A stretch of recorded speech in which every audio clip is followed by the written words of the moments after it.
And we are live. Welcome back to Takes by Fans. Today is Thursday, October 16th, 2025. I'm your host, St. Nick, and we got a great show for y'all today. Well, week 7, folks, it kicks off tonight. Thursday night football, Steelers at Bengals. Should be a good game. Aaron Rodgers versus Joe Flacco, and this Bengals team, folks, don't write them off, all right? So today on the show, we go over not only today's line, but we predict and react to all Week 7 lines. Now, we will be doing this a little bit earlier in the week, starting next week. Announcement coming. We're just shoring everything up, but I'm going to start doing this a little bit earlier in the week instead of waiting till Thursday. But that's going to start next week, so stay tuned for that. But that's what we got today on the show. Lines. Where is our thinking compared to Vegas? Where is the early gush? Where is the early value? Before we start truly digging in to these games, these matchups this week. So we got that today on the show. We got some stories to go over in the NFL and outside the NFL. And we may have another appearance, folks, of everybody's favorite. Everybody's new favorite, folks. It's taken over the country by storm. St. Nick as Tua's anger translator, because y'all made this man go up to the podium with his tail tucked between his legs and say, "I'm sorry for holding people accountable." Oh my God, y'all are so ridiculous. So I think Tua needs to get some things off his chest. All right, we got that today on the show. So let's start here with some stories, non-NFL stories. But we got to start here, and oh yeah! Yeah! Yes! Russell Westbrook, folks, keep the claps coming. I don't want them to stop for the entire hour of the show. Do you understand me? Russell Westbrook is going to be on a team starting the tip-off of the NBA season, and finally, rightfully so. This man was this close of not being a star, or not being on a roster when the NBA season was going to tip off. How almost unfortunate. But the Kings, the sharpest people in the entire NFL, folks, the Sacramento Kings, sign Russell Westbrook, baby. Now, look, the contract is nothing crazy. It's a 1-year, $3.6 million deal. It is a slap-in-the-face deal, especially in NBA money. I mean, look, at minimum, Russell Westbrook is deserving at minimum $10 million. 1 year, $10 million for Russell Westbrook, honestly, should be the minimum here. But, look. He's on a team, $3 million. This is his 18th year. He's been an MVP. He's got his bag. So I guess I'll allow Russell Westbrook this 1 year, $3.6 million deal. But I love this. I mean, love to see Russell Westbrook play. He brings the energy. He brings the juice. And what else I love about this story is that DeMar DeRozan, Zach LaVine, and Domantas Sabonis all pushed for the Kings to sign Russell Westbrook. So he's going to a place where he's loved, where he's valued, because everybody likes to write off Russell Westbrook. Oh, we don't want him on our team. Oh, he'll beef the game away. Oh, he brings too much energy. Oh, he's going to make me look bad because I don't bring as much energy, so I can't have that on the team. So he gets slapped around by everybody in the NBA, but not in Sacramento. They want you here, Brody. You're loved here. And I can't wait for it. Sacramento Kings and Russell Westbrook, folks, they're going to put the league on notice. And they have a little bit of a squad. I mean, this Kings team isn't that bad. Russell Westbrook, DeMar DeRozan, Sabonis, he's been killing it. Zach LaVine, I mean, we know what he's capable of. Malik Monk, Dennis Schroeder. I mean, they've got a solid Doug McDermott, Drew Eubanks coming off the bench. I mean, this is not a terrible roster. I think they can maybe start thinking about knocking on the door of, making the play-in tournament. I don't think that's too bad for them. Play-in tournament, they're hovering around 7, 8, 9, 10. You make a move at the end of the season? But the news, nonetheless, they can go 0-82, I don't care. It's that we get Russell Westbrook, we get that energy, we get that dog, baby. We get that dog back in the league. So one more final shout out here. Russell Westbrook, folks. Gushing over it. I gush over Russell Westbrook. Alrighty, but while that news was breaking last night, we were all waiting for the real announcement to happen, right? The Trae Young announcement. And shocking, it's an ad. Shocking, it's an ad. Look what you've done, LeBron. Look what you've done. You've set the precedent for everybody to make an announcement video and tease and drum up the interest. So shout out to LeBron James, folks. So Trae Young does the same thing here, folks. The whispers have been everywhere. The headlines, the rumors, the online chatter. People want answers. I mean, god dang, they brought this sucker out, too. I won't fake with y'all. I mean, this is 3 minutes and 14 seconds. How long is LeBron James' announcement? What was LeBron James' announcement? I think it was only like 1 minute, 20 seconds. He did not draw it out like Trae Young did. Where is it? Here it is. Henny VSYOP. How long was this initial video? 1 minute. I mean, this is 1 minute here. And that was almost a little too long. Trae Young is doing 3 minutes, 14 seconds. The entire first minute is literally just setting up. You sure you want to do this? You sure this is the time? All the rumors. Literally, it goes on and on and on and on. The headlines, the rumors, the online chatter. People want answers. And I got to be honest, even just looking at you right now, it seems like you've reached your breaking point. Yeah, man. Yeah, man. I've been trying to block out the noise. Trying to block out the noise. Literally, this goes on for a full minute, folks. You keep this start. I mean, it's been brewing for a while. Change always comes with a difficult decision. At the end of the day, I had to make the call that's best for me, my family, my future, my physical well-being. Once you say this, Trae, there is no... This is the 1 minute mark right now, and I've skipped around. What LeBron James did in the entire post, Trae Young is doing in the first minute to tease it. Going back, right? Are you sure you're ready for this? I'm done. I've had enough. Wow. So Trae Young has played his last game for Atlanta. Wait, what? The grind, the sacrifice, the rumors, blah, blah, blah. You've had enough. Are we not talking about basketball? Basketball? Nah. This is way bigger than basketball, Adam. I'm walking away from syrupy, artificial tasting, sugar. So he's still with the Atlanta Hawks, but this is what he's pushing now. And listen to this, folks. Listen to what Trae Young's announcement is. Here it is. This is way bigger than basketball, Adam. I'm walking away from syrupy, artificial tasting, sugar bombs that call themselves hard iced tea.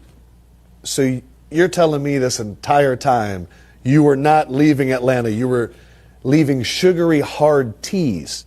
Dude, I'm not done with Atlanta. I love Atlanta. I just joined a new team, Crooked Tea. We're committed to making delicious. So, no sugar hard tea is what Trae Young is pushing. So give it up for that. Give it up for that. The 3 minutes, the waiting 24 hours on the edge of our seats was for sugar-free hard tea. Now, I do have to give Trae Young a lot of credit here, because who did we just knock yesterday for selling Big Sugar? Selling Big Sugar to the young kids that look up to him. I want to be like Josh Allen when I'm older, so I'll eat Snickers every day, and I'll pour this Snickers chocolate sauce on everything. Salads, ice cream, desserts, dinner, breakfast, lunch, snack, fourth meal. That chocolate sauce with Josh Allen's going on everything because Josh Allen does that, no? That's why he's endorsing it. He loves Snickers. He eats Snickers all the time.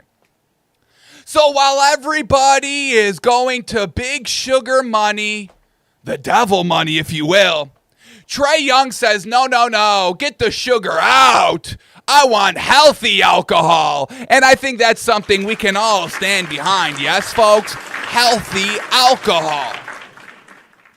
So Trae Young is better than everybody's favorite Josh Allen. We called him the devil in a dress yesterday on the show, and I think that point still stands. Everybody's selling their soul to sugar. Trae Young, he's not like everybody else.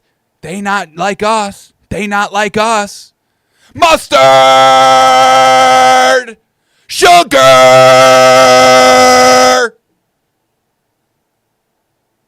Josh Allen, not like me. You can keep that sugar. You can keep your big sugar. Me and Trae Young, we're all about that healthy alternative, yes? Now, what else is so funny about this announcement, folks? What has the media been telling us for the last month? Nobody really cares about it because we don't really care, but they're making it seem like the sky is falling. And what is that sky is falling, folks?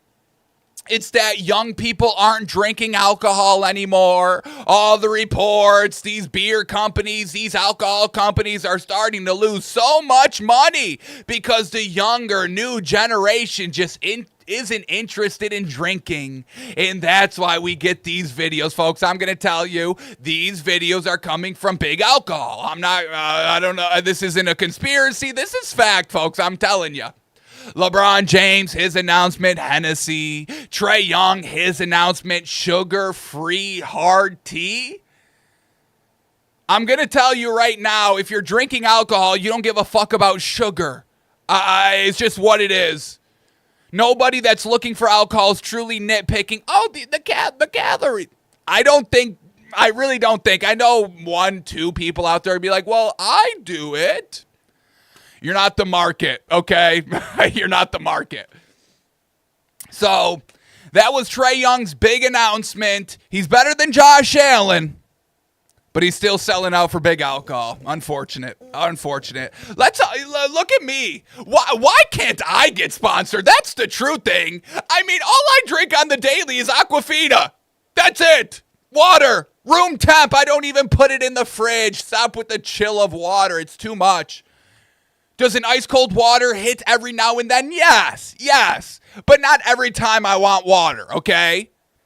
Every now and then, ooh, this is good, refreshing, yes. But everything else, room temp Aquafina gets my day going.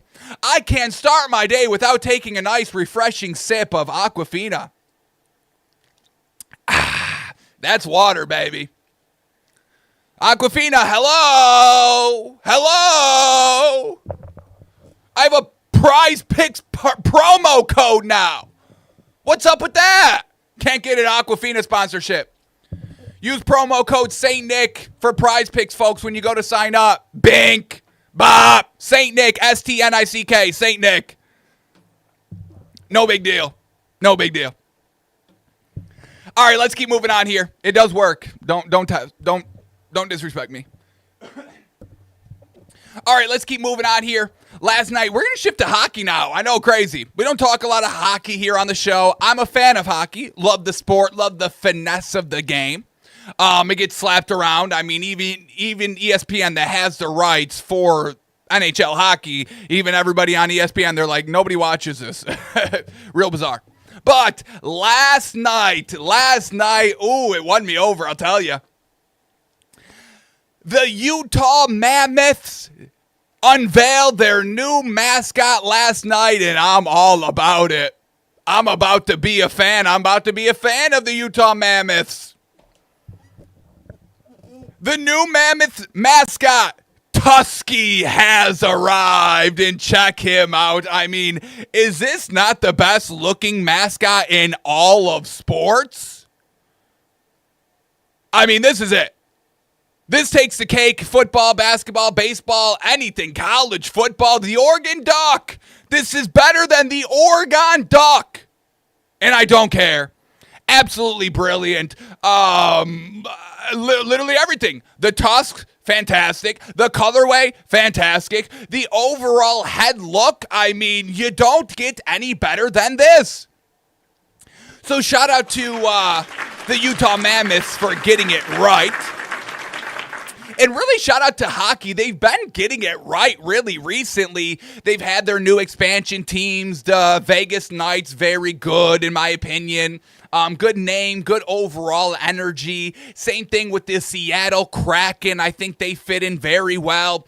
And the new team right here, the Utah Mammoths, that were the Utah Hockey Club last year when they were figuring it out. And I think before that, they were the Coyotes. It was the Coyotes that ended up changing into all this. So this is absolutely fantastic. The Mammoths arrive, and not only do they have a great mascot, they really showed everybody how to unveil something. When everybody wants to go unveil, we've seen the NFL, the new jerseys, the rivalry jerseys. We saw the Browns last year, or this season, with their new helmets, try to do a viral video of them falling into water, and that was supposed to be, oh, so funny. No, that's not how you unveil something. This is how you do it. Center ice yesterday, and a huge chunk of ice. The Mammoth mascot breaks free from it, emerges from the frozen tundra, and skates out for the first time, his first appearance. Look at this, the electricity in the arena, in the stadium, on the ice. The angle, the presentation, everything, the metrics. I mean, this looks big. He's big. That's how you do it. So, once again, shout out to Utah. Shout out to the Utah Mammoths. They ended up winning last night. First home win. So, bing, bop. It was all lining up for them. Now, if I didn't already pledge my sports allegiance to Indianapolis, I'd get down to Utah quick as possible. But the Fever, the Pacers, now the Colts, they've kind of won me over with their new city sports culture they've got going on over there. But Utah's definitely number 2 on my list because of the Mammoths. I love it. And really, I mean, the hockey just needs more attention, just in general. And I'll try to do my part. I know I'm more football, basketball, but once again, like I said, I love hockey. I love soccer. I love the finesse of the game. I love the goals. I mean, there may not be anything better than a nice goal. Like, I think a nice goal in hockey or soccer beats a 3-point shot. It beats a touchdown. I think it beats every other scoring way in all of sports. The finesse, a nice 2-on-1, a 2-on-0, 2-on goal. You go back, you go forth, you make the goalie, the goalkeeper look like a clown on ice or even on skates, on grass. It's all great. So I will try my best, because I know I got a big voice in the space. I will try my best to amplify hockey. But the Anaheim Ducks also, they're doing it right over there. We all love the Ducks logo, the Mighty Ducks, that famous mask. And 2 days ago at their home game, they gave everybody their own iconic duck mask. They're on everybody's seat instead of the shirt. We all love a shirt, but we do got to get a little more creative than the shirts. And I know, I'm sure these masks cost a lot more than the shirts. All right? I know they probably do the shirts because it's quick, it's cheap, it's easy. But let's bring a little flair every now and then by these masks. I want the Utah Mammoths, for maybe a few home games this season, to leave tusks on the seats. Not just shirts or masks. I want tusks. Wearable tusks. Get me in the stands with my tusks on. Yeah! So shout out to hockey. I mean, they're trying to do it. ESPN, they're still not giving them the time of day and the talk shows or really, prime time games. But the teams are trying to do their all. The Mammoths, the great mascot, these masks. Shout out to hockey, baby. It doesn't get enough love. All right, the final thing here before we shift gears to the NFL, LeBron James, don't expect him to lace him up soon. LeBron James is planning to take a, quote, patient approach with his injury and is expected to return around mid-November. So we got the season tipping off next week, the 21st. Russell Westbrook on a team. We love that. But no LeBron James is going to take it slow, and I've got no problem with that. Expected to return mid-November. Once again, the first few weeks of the season, I don't care about him anyway. I don't. I don't want 82 games. I don't want 162 games, 180, whatever it is. I don't. We need more urgency in our sports, especially basketball. Alrighty. That's all we had to touch upon in the basketball and hockey world. Shout out hockey. But now let's shift gears to the NFL, and before we start looking and reacting and predicting to all the Week 7 NFL lines, let's talk a few football stories that need to be addressed. And we got to start here to y'all are something. Y'all are something. This man is just trying to hold people accountable without name dropping. And he gets yelled at. Can't do that. Everybody else can do that besides you two. You're putting up 30 points a game, but those interceptions that aren't always on you. They're all on you. So yesterday, y'all made Tua go to the podium, tail tucked between his legs, fin tucked between his legs, and say, I'm sorry. I'm sorry for holding people accountable. I'm sorry for trying to be a leader in this non-leader team. Sorry. But once again, folks, Tua did this for a reason. Because we were on the phone the other day, me and Tua talking. And we decided, look, you can't take any more heat out there, all right? But I'll take all the heat for you. And that's when we developed a plan that Saint Nick, would become Tua's anger translator. When you can't really say all the things you want to say, that's what I'm here for. When you want to call out people and point out fingers, but you can't do it yourself, that's what I'm for. When you want to use charged language that borderline's offensive, also borderline's the Smurfy, okay, settle down, but you can't do it yourself, that's what the beard is here for. So, folks, get ready for the next edition of St. Nick, Tua's anger translator. And I must say this, viewer discretion is advised. So here it is. Let's let Tua talk. Yes, Tua at the podium, folks. All right. So, I, as a leader of this team, of the Miami Dolphins, the comments that had been said, I would say I've made a mistake, and I'm owning up to that right now. All right, so, as the one lone leader on this team, because nobody else is stepping up to be the leader word gets thrown around on this team more than Josh Allen throwing interceptions last week. But nobody wants to be the leader, so I am going to overtake as the leader. I apologize. Are y'all finally happy? You got me. I'm wrong. I'm sorry. Now can we all fucking move on? You got your apology. I've talked to guys on the team about it, talked to the leaders about it. I talked to the other guys that don't give a fuck on the team and the other so-called leaders, and I'm sorry. And, that they know my heart. They know that the intent was right. They know where my fucking heart is. They know my intent. They see me, blood, sweat, and tears, unconscious, time after time on the ground, and I get back up and I'm still out on the field. But, everybody in the national media is always questioning me still, my love for the game, my ability in the game, even though I am a national champion. But I'm always called out in question. Okay, all right.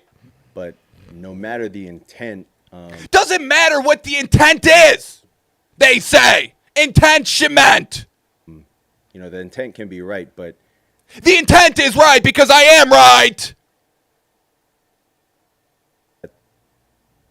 they know my heart. They know that the intent was right, but no matter the intent, the intent can be right, but when things get misconstrued or Things get misconstrued because you dummies in the media keep twisting my words and cutting off my clips so y'all can go viral because it's all on you in the media, you and your clicks. Who cares if Tua gets, shunned by everybody in the media on his team, his fans? Who cares about that? As long as I get my little clicks on my computer because y'all twist my words all the time.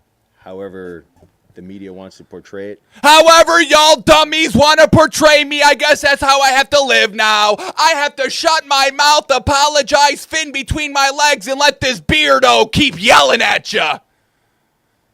That leaves a void of silence and a lot of questions for the guys on our team.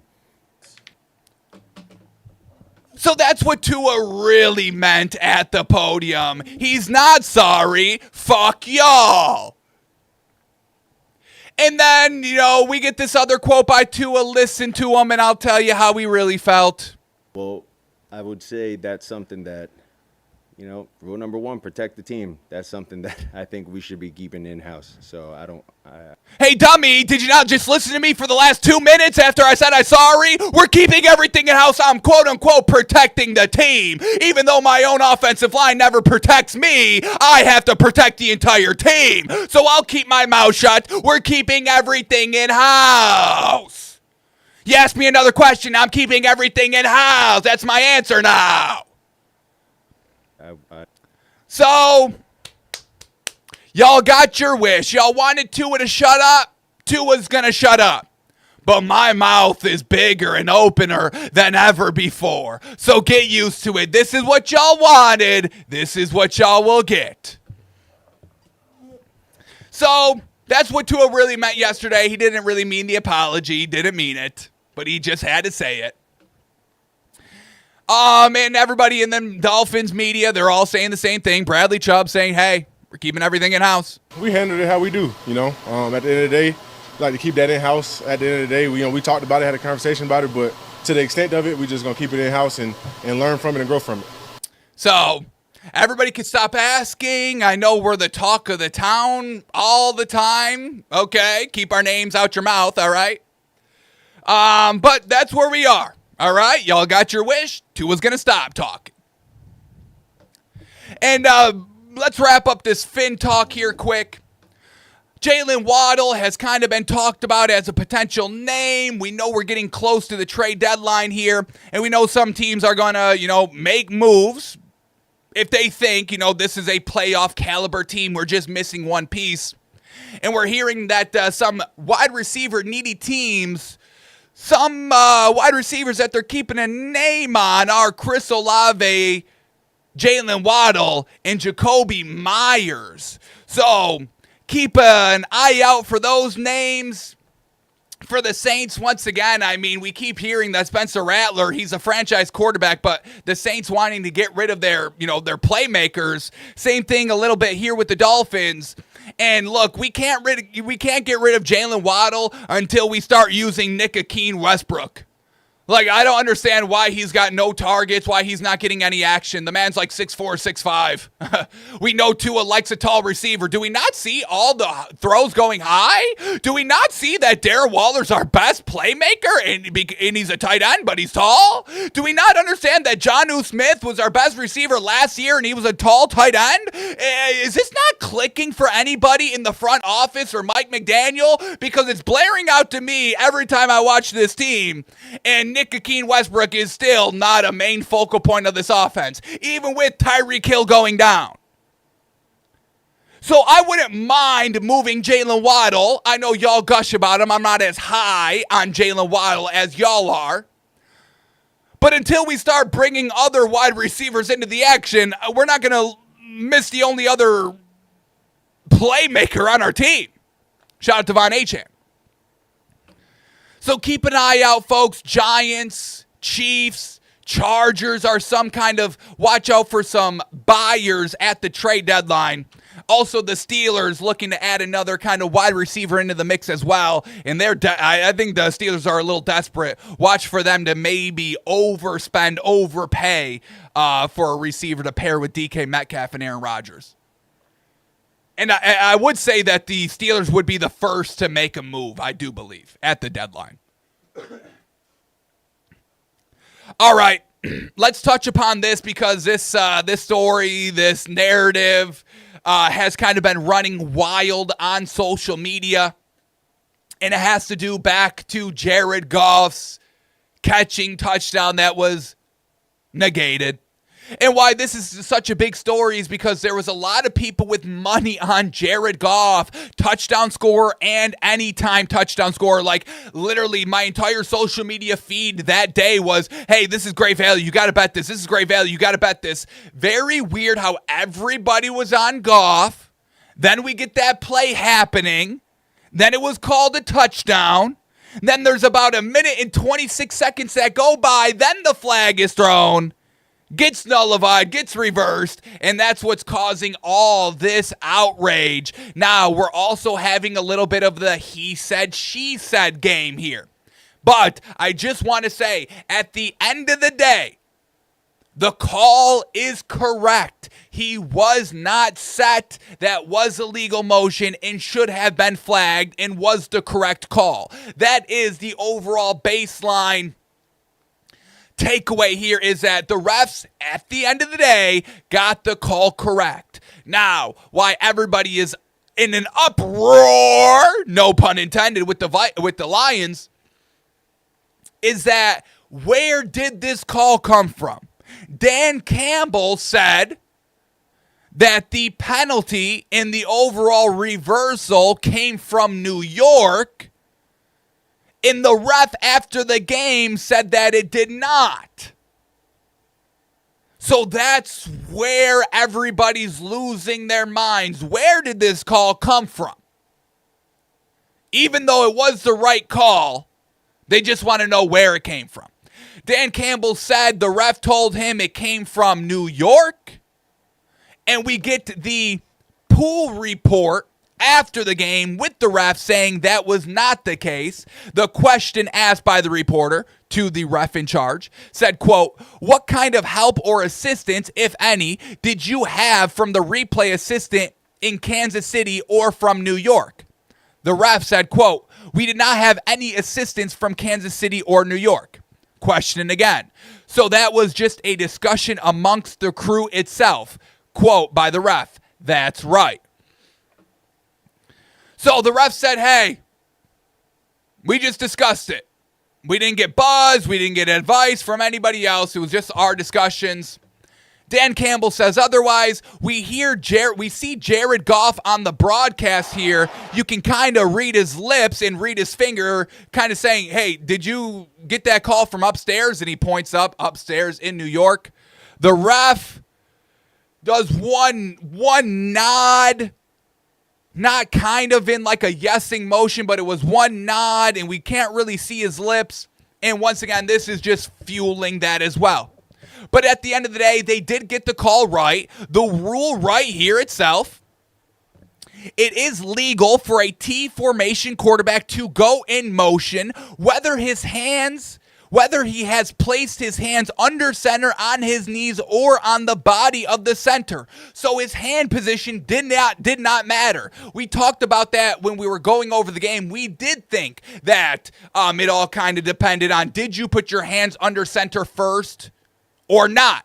Turns out that has nothing to do with it, and really it just needs Jared Goff to be set for the second.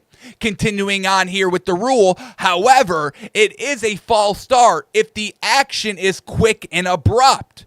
If the player fails to come to a complete stop for at least 1 full second prior to the ball being snapped, it is illegal motion. So once again, clear as day, Jared Goff, that was sudden and abrupt. He was not set for a second. And so once again, the call overall is right.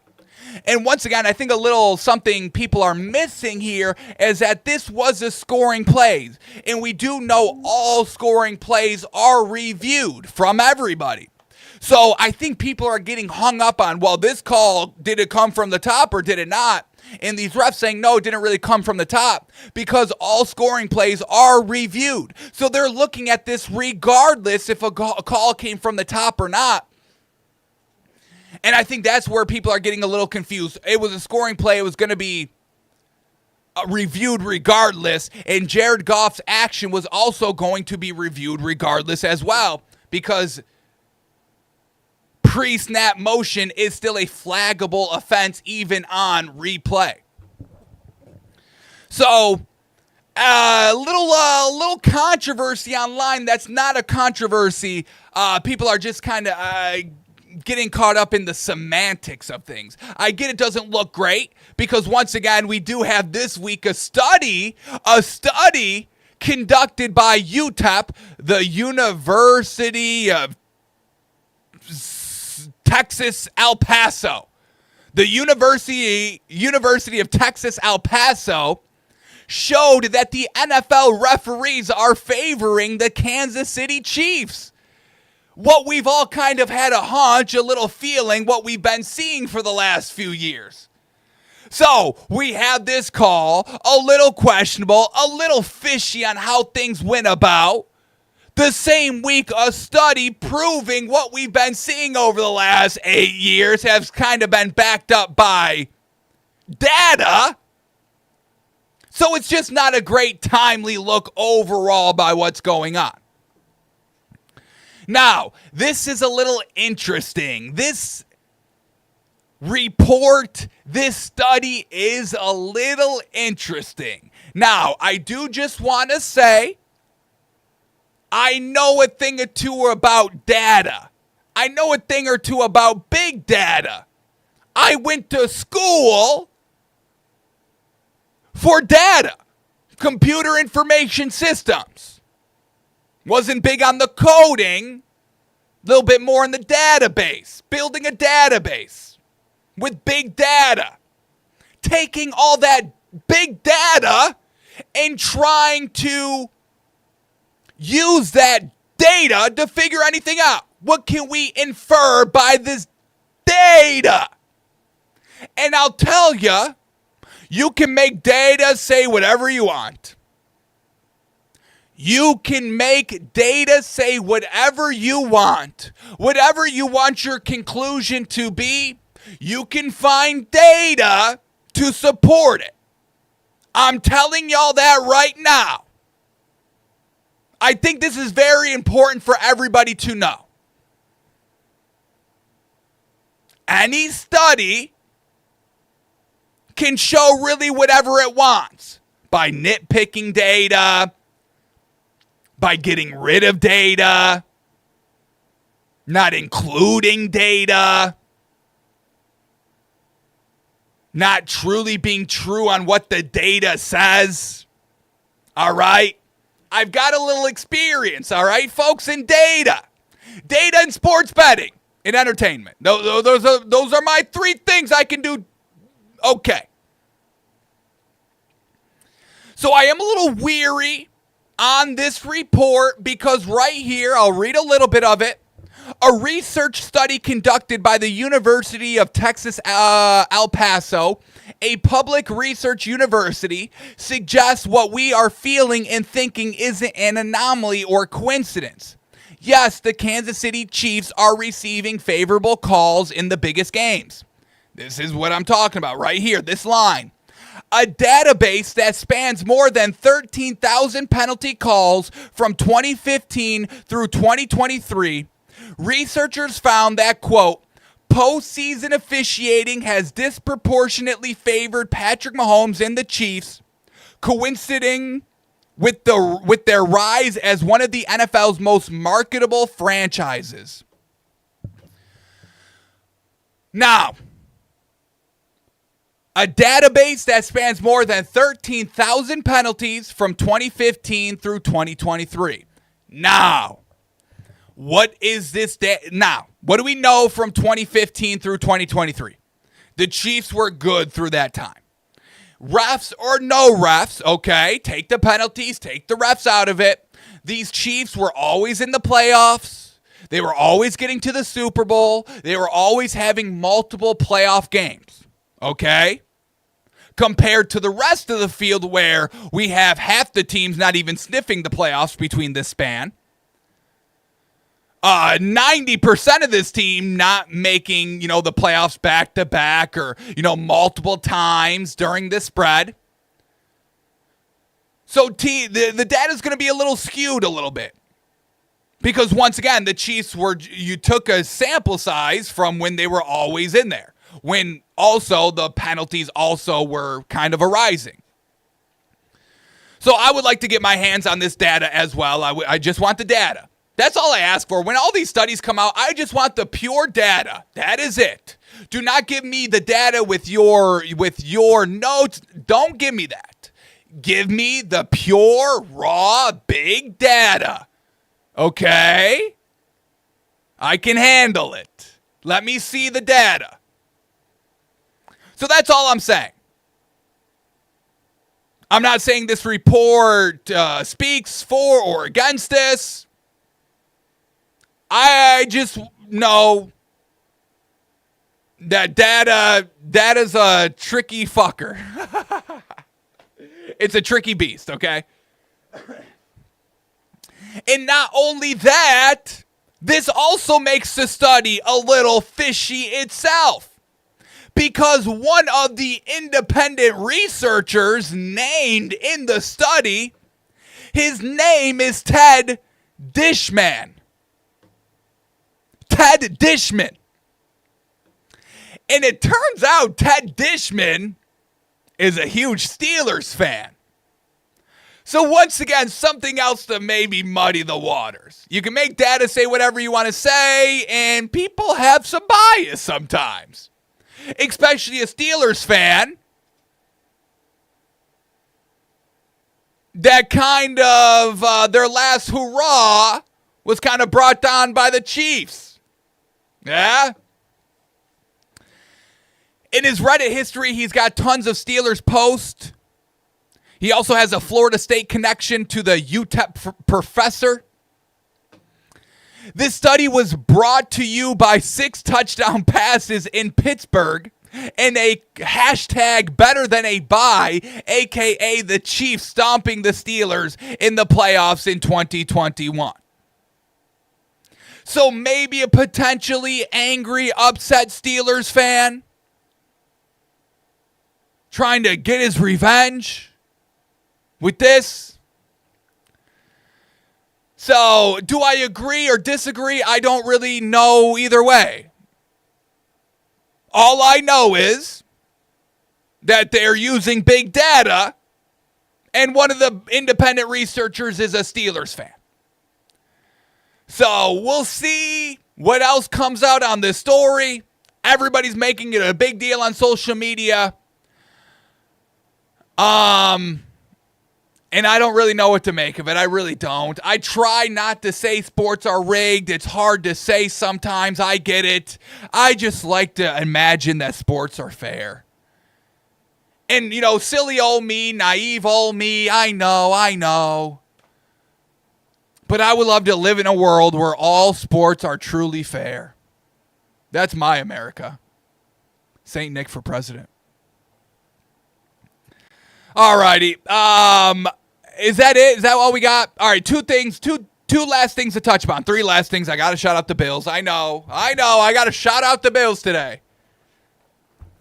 All right, last 3 things, and then we're getting into the line talk. First and foremost, shout out to Daniel Jones, folks. Shout out. And look, I've always known Daniel Jones has had this in him. I'm on the record, okay, folks? Don't come at me. I've always believed in Daniel Jones. I have named him Josh Allen Jr., and I've gotten absolutely roasted. I've gotten killed for it, folks. I know, but it's all right. I always knew I was right, so I never mind saying it. And now everybody is starting to catch along. The Indianapolis Colts post a video of Daniel Jones being very talkative. He's mic'd up on the sideline, talking with his guys, being a little funny on the sideline, blows his nose into a towel, and then says kind of, hey, I'm going to assume nobody else is going to use this, right? Let's go. Murphy. Here he is in the huddle. Let's go. Go get him. Yeah. High fives on the sideline. Or here to start. Here. Yeah, I like that. Yeah, me too. Being a little talkative with this head coach, not really being assertive there. Coach is like, hey, we can start here or here, and he goes, and waits for his coach to go here, and he's like, yeah, here. So, he's still a little finding his voice a little bit, finding that true confidence, but it is starting to come out of him. And I love it. I love that. People finding their voice, finding their confidence. I'll always gush about that. And Daniel Jones is getting it done right now. Now, everybody else is surprised by this, and they shouldn't be. We get a Giants fan on Twitter saying, quote, where did this come from? Hello, newsflash, coaching is everything. When you got a great locker room and everybody wants to be there and everybody has the same goal of winning and nobody's really trying to be cooler than other people. Nobody, like A.J. Brown, I'm too cool for school. I'm on the sideline. I don't talk. I don't speak. Jalen Hurts, kind of the same thing. Hey, I'm too cool for school. I'm Yoda up here after a loss, all that. People walk on eggshells when people act too cool. When people know, hey, I'm going to get kind of a little knocked. I'm going to get made fun of by some other people on this team that think they're cooler than me. It's a real thing, folks. I'm telling y'all. In New York, the Giants, their organization was a little like that. Brian Daboll, barking at literally everybody the minute something goes wrong. Kind of egos, personalities on that Giants team. No leadership. So Daniel Jones clammed up a little bit, quieted a little bit. But now here with the Colts, everybody, they're so arms wide open. And it starts with the top, Shane Steichen. I mean, he commands the locker room, baby. He truly does. And everybody that's there wants to be there and wants to win and wants to get better and wants to get led. And Daniel Jones is there for the taking, and he's starting to feel that confidence. He's starting to feel, hey, this is a safe space. I can be myself. I can voice my own opinions, my own expressions, and we're starting to see that with Daniel Jones here, and I absolutely love all of it. So one more time, give it up for Daniel Jones. The bark is starting to show. All right. We got to talk about this Kurt Warner, folks. I mean, this man's been so vocal on social media this season. He's been giving out some great gems, and this, folks, I mean, this vindicates the hell out of me. I've been screaming this. I've been screaming this for the last 5 years. And I've probably been screaming a lot more than that, but I've just been on the record for the last 5 years, okay? But Kurt Warner says what I've been saying, folks. What do I say all the time, folks? Can't be a defensive-minded head coach. It just doesn't work. Yes, exception to the rule, Bill Belichick, blah, blah, blah, but you had the greatest quarterback of all time, Tom Brady, with you. So, okay, that's the exception. That's the rule right there. But can't have a defensive-minded head coach. When you got a defensive-minded head coach, the offense, it goes by the wayside. These defensive coordinators, these defensive-minded coaches, they feel so strongly that, hey, our offense doesn't matter because our defense isn't going to give up any points. So as long as we put up 3 points, we're going to win every single game. That's how every defensive coordinator acts, folks. I'm telling you. Got to have...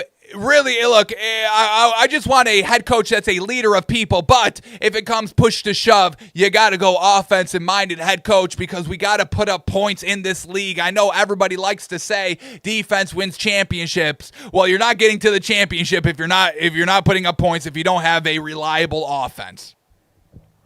So Kurt Warner says the same thing as me, takes to Twitter yesterday, says this: never in my life, never in my time in the NFL did I play for a defensive head coach, but I've always wondered how they perceive offense, how they think about it, and what the philosophy should be. Watching Aaron Glenn on Sunday, wondering is he okay mudding up game with offense, not even really trying to pass because he knows defense is just more comfortable winning that way. I remember thinking Same thing with Tampa Bay back in the day. Best D I ever played, and always thought they could have won more had they played a little offense. We beat them 11-6 to go to the Super Bowl. The best defense got beat 11-6 and didn't go to the Super Bowl, folks. You still need that offensive spark. You still need to put up points. The game to win football, folks, it's who scores the most points, not who holds their opponent to lesser points. You have to score to win. But never seemed like Coach Dungy cared all that much. I just feel like I have seen it much more with defensive coaches over the years, where they simply see offense as a liability, while offensive coaches more often believe in attacking and keeping pressure on D and often call games that way. I'm grateful I played for guys, Kurt Warner says. I mean, yes. Aaron Glenn says, hey, Justin Fields, we're sticking with him. Even though he threw for only 45 yards, even though, he's shown really not to be the flashiest passer here in the NFL. And Aaron Glenn's like, no, he's our quarterback. We're sticking with him.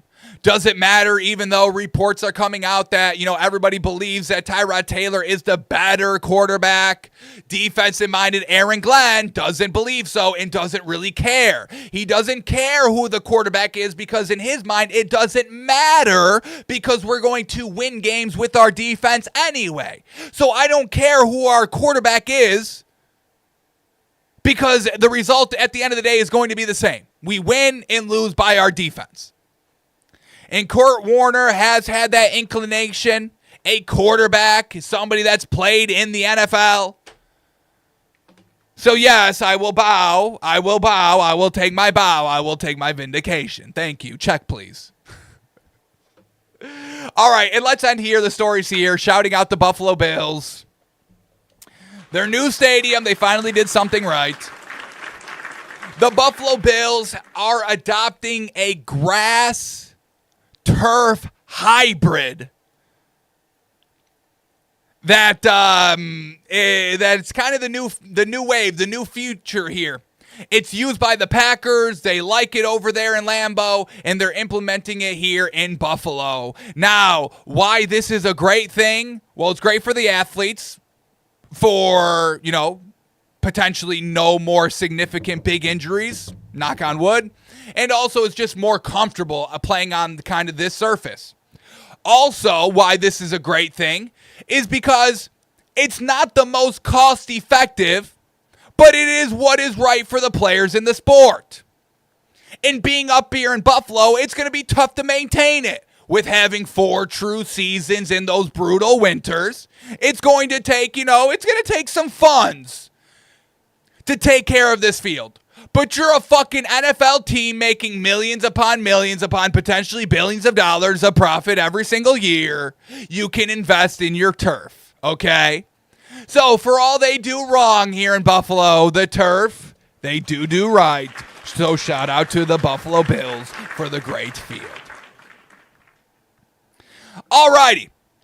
That's where we're going to call it for today. That's all we wanted to go over before we get to the lines. So now let's get to the lines, folks. Our weekly segment where before we start looking ahead, where can we bet? We like to predict the value. We put ourselves into Vegas's shoes. What would we make the line? What do I think the line should be? That gives me a good indication whether I'm close in Vegas's thinking, which is good, or if we're truly far off, and then who's wrong, us or Vegas? Can we get some value?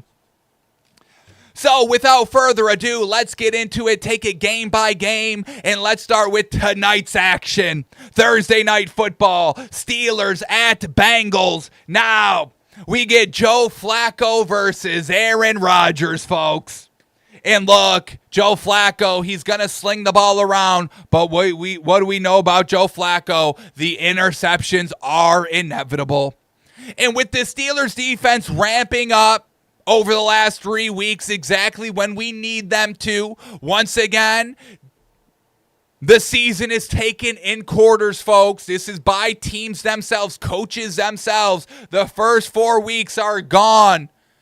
Don't even care about what teams did in the first 4 weeks. What have y'all done the last 2-3 weeks? That's who you truly are. And this Steelers defense has been getting after it the last 2-3 weeks. We saw Joe Flacco come a little alive at the end of the game last week. That's where he put up the touchdowns in the second half, going to Jamar Chase. So watch for that offense to kind of pick up where it left off. This is a good one. Thursday Night Football, division game in Cincinnati. I'm going to call it Steelers -2.5. Hopefully we can get good value, and I think the defense holds here. I'm going to call it Steelers -2.5. Oh, man. And it's Steelers -5.5. Damn. So let's talk this through real quick. Since it is the game tonight, let's try and get our pick here. Look, I think it's a little too much here by the Steelers. A little too much. Thursday Night Football, there's this huge narrative going around on social media, on ESPN today. Steelers, Thursday Night Football on the road. They're like 2-9. I'm forgetting if it's against the spread or just overall straight up, but not great Thursday night on the road here for the Steelers. But like I said, their defense has finally come alive. And with this Bengals team, it's Joe Flacco, folks. He did finally come alive at the end of the game last week. Bengals defense has kind of been playing the part a little bit. It hasn't been as atrocious as it was kind of the first 3 weeks. Man, this is close here, folks. I would love under the field goal hook for the Steelers. Oh, man. Steelers, once again, their offense, it's good, but it's not high-powered. They only really have DK Metcalf to go to, and that's why, once again, they're, buyers for a receiver at the trade deadline. I think I'm going Bengals +5.5. I think it's just a little too much. I think the Steelers win, but I think it's like a field goal. I think it's real close. I think I'm taking Bengals +5.5 here, folks. Oh, man, I'm not officially locking it in. I'll officially lock it in if I do. Follow me, folks. Teasersports.com. Teasersports.com. You need a pick? You need to buy a pick? You want to sell your picks? Teaser Sports, folks. It's got it all for you.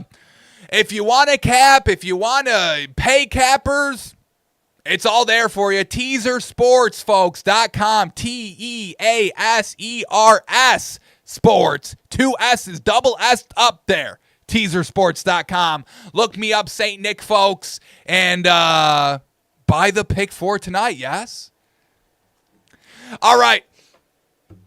Let's keep going here now. Sunday slate, and we're back overseas, folks, in London again. And this is going to be a great one. Rams, Jags, overseas. Now, when we're playing overseas, we're kind of looking for the better coach, the better quarterback, and overall, I think the Rams win in both those aspects. Now, shout out to Liam Cohen. We're big fans of his. Love Liam Cohen. But during that game, I saw him get a little upset, a little frustrated overall, maybe with Trevor Lawrence. Maybe he's seeing his ceiling a little bit as, he's getting his first hands-on experience with him. This Rams defense is absolutely spectacular. It's cream of the crop. And same thing with this Jags defense. Very, very good. Very good. Held, the Seahawks to no points in the fourth quarter and really only like 6 points in the second half. This is a good matchup and two good teams going at it. I think this is just a bad spot overall right now for the Jags, coming off that loss against the Seahawks, going against another great team. I mean, we've got them at, I think, number 3, number 4 in our power rankings, the Rams. Just unfortunate, tough, toe-to-toe, back-to-back weeks. I think the Rams get it done. I'm going to call this one Rams -4.5. I think people are going to be on the Jags here at that point, and we're going to have to stick firm to these Rams here, folks. Even without Puka Nacua, I don't care. Devontae Adams, he's been great so far. They got him acclimated with Matthew Stafford. And it's Sean McVay and Matthew Stafford, next receiver up for Matthew Stafford. Matthew Stafford, 3 straight, record-setting, groundbreaking, historical years with wide receivers. It doesn't matter who you put out there at wide receiver number 2. I'm going to call it Rams minus 4.5. And we may be able to get some great value here, folks. I think people are going to be on the Jags at that point. And look at this, even better value. Rams minus 3. Yes, sir. Yes, sir. Thank you. Rams minus 3. Probably going to be one of our picks of the week, folks. I won't fake to you. An early gush on Rams minus 3. All right, let's keep going here. Next game up, Sunday. Now we're in the 1 o'clock Sunday slate. Patriots at Titans, next game up. And once again, hopefully Vegas doesn't suck all the value out of this game, because early gushing here with the Patriots. Vrabel revenge game. Titans with no coach. Titans with no offense to begin with, even with their coach. Patriots offense, it's rolling, it's rocking. Titans defense is a little okay. It's a little okay.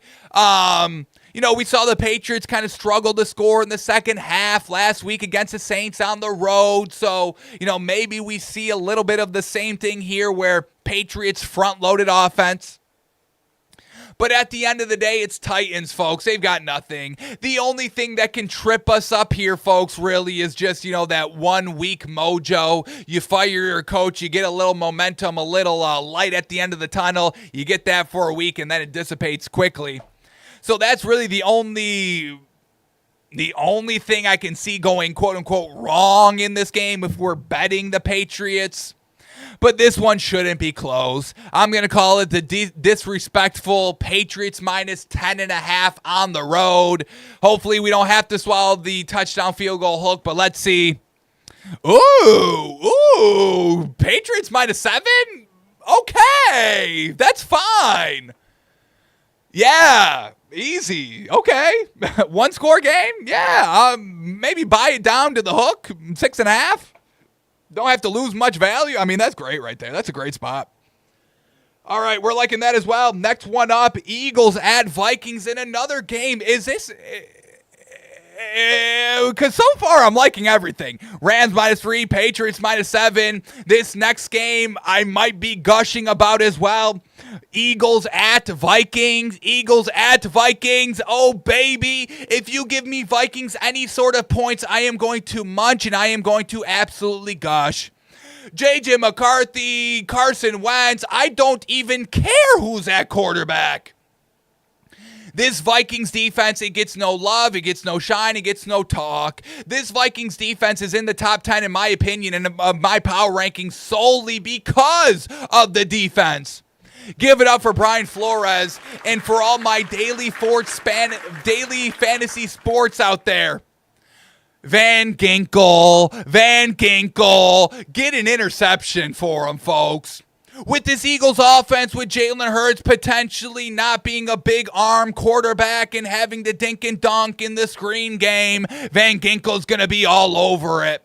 A week to prepare, Vikings coming off of a bye. I am absolutely premature gushing about this, folks. This should be, in this Eagles team collapsing, they are on the verge of collapse. They are on, what's the word? We are on the precipice. The Eagles are on the precipice of their season. Do they continue to lose or do they turn it around and continue to win? That's the Eagles. There's no in between. They'll win, lose. No. It's either they'll win out or they'll lose out. And this is the week for it. It's the make or break week. And unfortunately, Philly, this is the break week for y'all because the Vikings defense is going to eat y'all alive, unfortunately. I'm going to call this one Vikings minus 1.5, and I still take it. That's still great value. It should be, this line should be Vikings minus 2.5.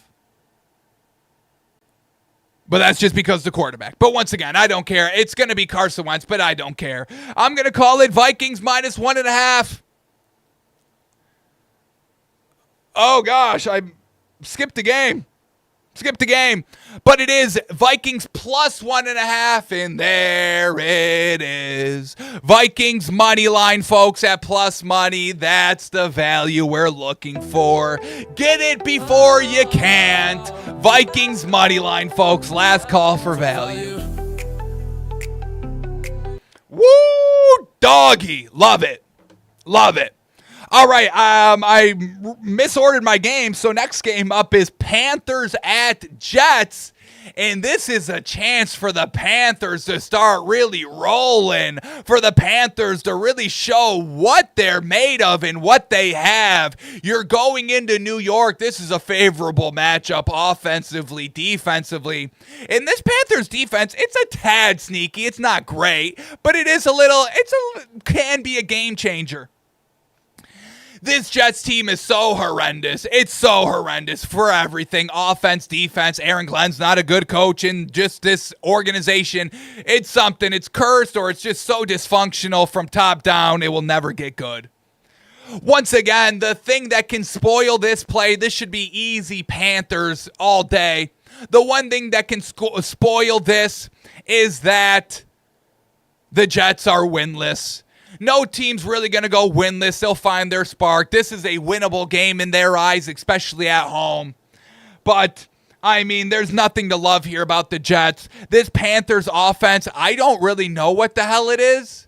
I see Bryce Young making the most absurd trash throws and then comes back and wins the game. I don't get it. But I'm going to call this one Panthers minus 2.5. Hopefully we don't have to swallow anything over that field goal for them on the road. So I'm going to go Panthers minus 2.5. And it's Panthers minus 1.5, and I like that a lot here.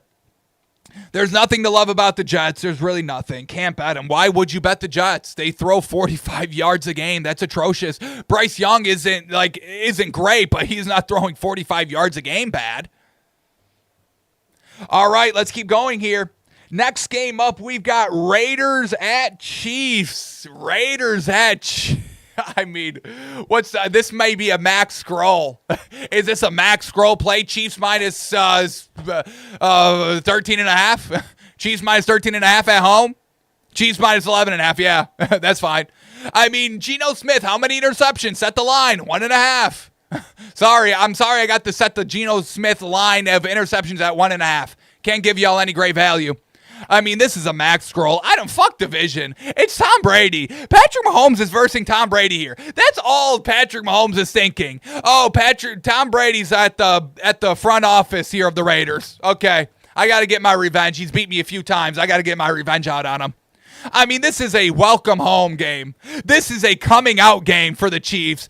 Max scroll play. Chiefs minus 26.5 at plus 506, folks. Man. Insane. Chiefs all day. This Raiders. They're they may be worse than the Jets, folks. They may be worse than the Jets. All right, so we like it minus the 11.5. Got no problem over that 10 touchdown field goal hook. It's fine. It's fine to take. All right, next one up. We've got Dolphins at Browns. Everybody's off the Dolphins. Dylan Gabriel. We'll truly see if he's a good quarterback because our defense is so shit, folks. It's so shit. So if Dylan Gabriel can throw for 300 yards on us, he may actually be a good quarterback in this league. But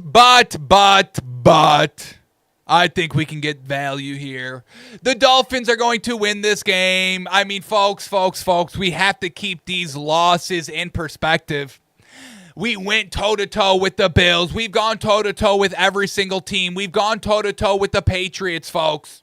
We lose on our own bonehead defensive mistakes. It's not Tua. It's not the offense. It's not the lack of points. Now, this Browns defense is a little something. That's what they've been hanging their hat on all season long is their defense. But when it comes to that kind of fourth quarter, when it comes down to clutch time, crunch time, the Browns defense does give it up. Same thing with the Dolphins. So we don't love that. But I think the Dolphins finally wake up. We got Tua apologizing. Everybody's buying back in. I'm going to call this one Dolphins -1.5, and it's going to have everybody scratching their head. And that's when we attack. I'm going to call Dolphins -1.5, and it's Dolphins blah. All right, Vegas. All right. I see the disrespect here. Dolphins +2.5. Dolphins money line. Bink, bang, boom. Bink, bang, boom. And look, I'm going to tell y'all right now, if you're listening to this right now, I'm going to give y'all some game for free. Because I already know I'm going to make this a 2-pick paid pick on teasersports.com. But I'll give it out to y'all for free. If you're listening, shout out to y'all. I'm going to charge, what do I charge for this? I'm going to charge $10 for this play, folks. You want the play? I'll give you the play. It's Vikings Dolphins money line, 2-pick parlay. It's at +338. I'm going to charge $10 for this play. But I'm giving it out to y'all for free right now. Give it up for y'all. Last call for value. Bet it now. Bet it now before the value goes down, and bet it now before you forget, and then you have to pay me the $10 for it, all right? Man. Browns -2.5. Spare me, folks. Spare me. Next game up, Saints at Bears. Saints at Bears, and ooh, interesting. We get the Saints with, once again, the national media favorite, Spencer Rattler, can't do no wrong. But this Bears team, they're up and coming. They're starting to get it worked out between Ben Johnson and Caleb Williams. Look, I'm going to call this one Bears -5. Bears -5 at home. I may think about taking the points here with the Saints if it is 5 or anything more. But it is Bears -4.5. So, all right. That's interesting. Don't love anything right now, but we'll come back to it. We make our official picks tomorrow. So be tuned in for that. Okay, next game up, we got Giants at Broncos. Alrighty, this is going to tell us a lot here, folks. This is going to truly tell us a lot. I think at the end of the day, both these teams are a little fraudulent. I never bought into the Broncos hype coming into the season, and rightfully so. And I was buying into the hype of the Giants a little bit preseason. And they started to finally get it figured out a little bit the last 2 weeks, which once again, that's where we want to see you. This defense finally starting to come into his own last week. We love seeing that. And this offense with Jackson Dart and Scatterbo, this is the offense Brian Daboll wants to run. And Jackson Dart is the type of quarterback that can ad-lib and make kind of these plays that go off script that end up working out, because I still don't know if Brian Daboll's that great of a schemer overall. But this line, what Vegas is going to set this line is going to tell us who they truly think is the better of the team, the better of these two potentially fraudulent teams that I think on paper are very, very evenly matched. But I think the Giants are overall the better of the team. I like Sean Payton more than Brian Daboll, but I like this Giants team as a whole better than the Broncos. I'm going to call this one Giants +2. Still giving a little love to the Broncos for being at home, but I like this Giants team better. I'm going to call it Giants -2.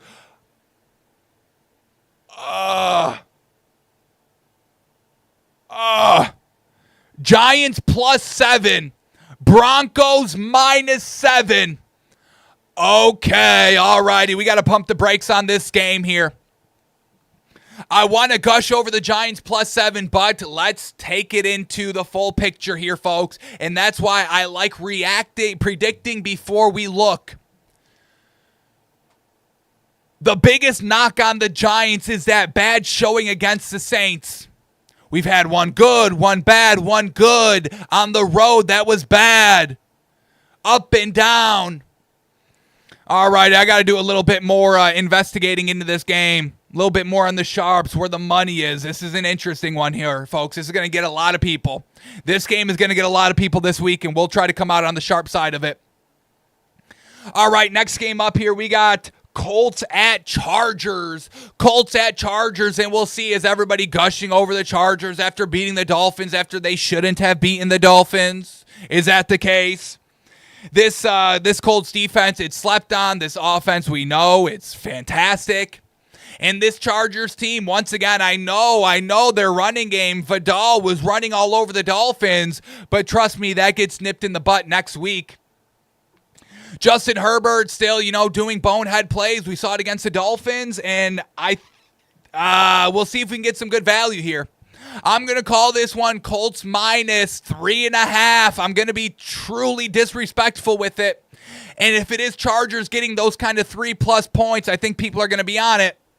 But I'm going to call this one Colts minus 3.5, and I wouldn't have a problem with swallowing those points. And it's Colts plus 1.5. What is going on? I mean, all right, folks. All right, we're re-advising it. I got a 3-pick parlay. All money line underdogs. Dolphins, Vikings, Colts. It's a 3-pick parlay at plus 800. God damn. Oh, my goodness. We've got plays here this week, folks. We've got plays. Oh, my goodness. Stop it with the Chargers. They're frauds. We found it out. They were good weeks 1 through 3. That don't mean nothing to me. All right, let's keep going. We got a few more games. We've got Packers at Cardinals. Packers at Cardinals. And if Kyler Murray's back, I'm betting the Cardinals. This Packers team, it's the biggest fraudulent team. It's the biggest fraud. It's the biggest quarterback fraud. It's the biggest team fraud. The defense, if you want to give it credit, okay, but I really don't care. Oh, give me something good. All I need here is like Cardinals plus 5.5. That's all I need. I take it. If it's 6.5, I like it. If it's 7.5, I'm absolutely gushing. I'm going to call this one Packers minus 2.5. But I'll gush if it's right. And there it is. There it is. That's what we needed. Cardinals plus 6.5, and I think that's fine. I don't even think we have to buy the touchdown hook, but might as well. We won't lose that much value on it. Well, yeah, a little bit. From minus 105 at plus 6.5 to minus 138 at plus 7.5.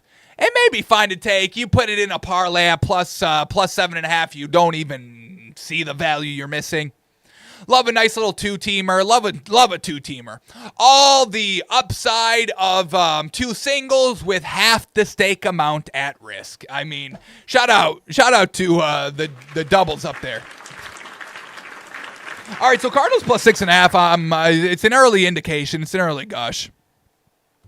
All right, that brings us to next game. Washington at Cowboys. We're not at Monday night or Sunday Night Football quite yet.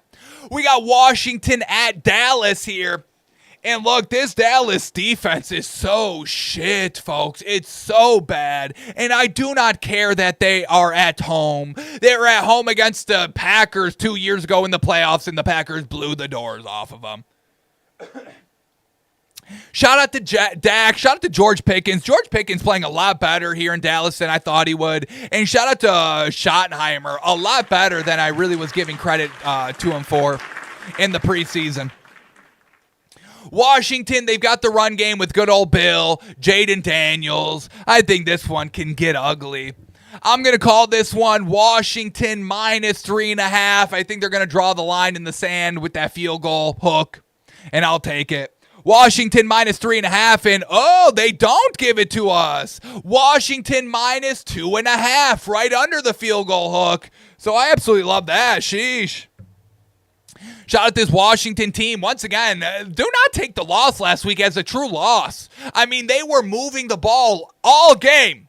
All game, they moved the ball. Bad pick. We had the fumble. The elements got into it. The Washington blew the doors off the Bears last week, folks, okay? Washington minus 2.5. It's okay to swallow the points. All right. Now we head over to Sunday Night Football, folks. We got Falcons at Niners. Falcons at Niners, and we saw the start of the collapse of the McCorkle-Jones era with the Niners last week, and it continues this week. Give me the Falcons here all day. This got to be Falcons minus 2.5. Takes care of the Bills. This defense is great, and Michael Penix Jr. and Bijan Robinson, they cannot be stopped. Give me it under that 3-point hook. Falcons plus dude, oh my God, where are you getting off, Vegas? Falcons plus 2.5, give it to me. Love that. Stop with the Niners. It's every week with y'all. Vegas loves making the Niners favorites. Oh, I know. The Bills are bad. I know. It wasn't a good win by the Falcons last week. I know it wasn't. I still don't care. All right, we got 2 Monday night games here, folks, and you guys are going to hate it because it is staggered. It is 7 and 10. All right, so you're going to have to stay up on the East Coast. First Monday night game, we got Bucks-Lions. Probably got to take the over there. Sheesh. But this is going to be interesting as well. I mean, once again, Lions, they were, toe-to-toe with the Chiefs in that game. Some bad calls going the Chiefs' way. They sneak out the win. Chiefs are back. Lions kind of in this purgatory. Are they still that high-flying offense, or are they regressing? What is the true case of the Lions? Hopefully we can find out this week. But I'm going to call this one Lions minus 3, a classic line at home here for the Lions. And we'll see, are the Lions, are they good? Are they bad? We'll get a nice look here. I'm going to call it Lions minus 3. Lions minus 5.5. So, man, Vegas gushing over the Lions. But once again, Baker Mayfield, MVP with points? I don't care if he's on the road.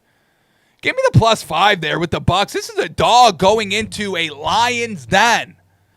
Of course he's going to be barking, baby. And that takes us to the last game of the week and another interesting matchup here. We got Texans at Seahawks. Monday Night Football, 10 p.m. Eastern kickoff. Man, we love the Texans here. We brought the Seahawks into our power rankings this week. I still think they are a little fraudulent. I still think at the end of the day, fourth quarter, Sam Darnold is fraudulent. And I think everybody is sleeping on this Texans defense. I think we can get incredible value here, folks. Like, truly. This could be the best value of the entire week. The line should be Seahawks minus 3. That's what the line should be. 2 good teams, evenly matched in my opinion. Good, movable offense with solid, very good defensive ceilings. If it's Texans minus 3, we absolutely love it and we're taking it. If it's any more than 3 points for the Texans, I am going to gush. If it's anything less than Texans minus 3, or Texans plus 3, so Texans plus 2.5 or Texans plus 2 or Texans minus a point. If it's anything of that sort, folks, Vegas is telling you the Texans are the real deal, something that I've been screaming at the top of my lungs for the last month. Here it is. We're predicting Seahawks minus 3. It is Seahawks minus 3. Vegas, very sharp there, Vegas. I'm going to ride with the Texans plus the points there. Should be a great game, probably a 3-point game. You should probably buy your hooks here for this game, but I'm going to ride with my Texans, my number 4 best team in the league currently. Go CJ Stroud. All righty, so man, oh man, we found some great value here in week 7. We'll have our official picks. You can find those on teasersports.com. Just look up St. Nick and find my account. I will give away free picks on the show, okay? But I will gatekeep. I will gatekeep behind a little bit of a paywall. You got to start supporting me, folks, okay? I love y'all, all right? But I gotta get a little income going. But I love y'all. I appreciate y'all. Alrighty, that is going to do it for us today. Get a great rest of your Thursday. We'll be back tomorrow to break it all down as well. We probably will have our picks up for tonight's game, so check that out. Getting that all sorted. Hopefully it's up by this weekend. But once again, check it out, teasersports.com. Teasersports.com, folks. Create an account. It's free to join. And search up St. Nick, find my account, and that's where I'll be posting my daily picks if you want to invest a little bit. If you want to win together, bet together, win together, folks. Yes? Let's get it going with the beard. All righty. I appreciate y'all. We've got other news coming out as well, so stick to our socials. But I appreciate y'all. Get a great rest of your Thursday. Hopefully your teams win. Hopefully your bets hit. And we'll see you tomorrow.